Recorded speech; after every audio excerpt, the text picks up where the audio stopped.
I guess my point is, you want productivity? Take it seriously.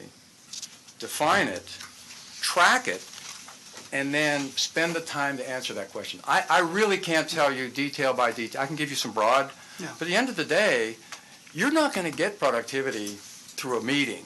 It has to be a system, a process. You have to have very good metrics, but getting to the answer, why they're so good at getting such great outcomes, that is magic.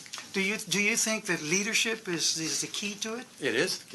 It is. Once you've leveled the playing field in spending and student demographics, it is the difference. Well, I'm trying to figure out how's that different from what we've been saying over the last 20 years. Well, What's I think what's different is first of all, there's been no recognition of productivity. So right now, you have school districts. In fact, one of the school districts that the representative or the superintendent is testifying later today is Socorro.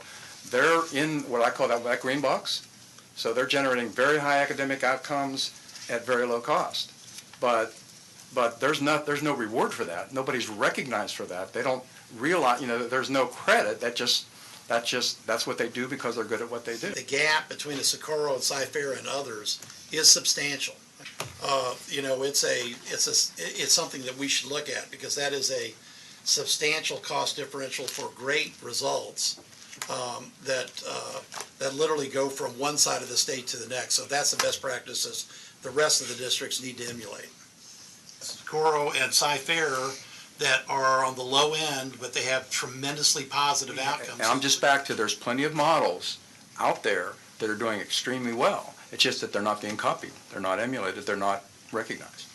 Okay, so the models that you said that are available, you're talking about like at Socorro or Cy-Fair, those models, right? Yes. Performance models, you want to find who are your winners, who are the best. And just look in sports, you want to look at who's the best football team. Or we're going to copy their offense, we're going to copy their defense. Same thing in public education. Once you identify those school districts that are doing the best job, then they become the models for everyone else. What I'm saying is it's because we've not looked at the data this way, who are all those school districts in that upper rank? Most people probably wouldn't put Socorro in that box, but that's where they are. So if you want to get better, who are your models? Those are your models.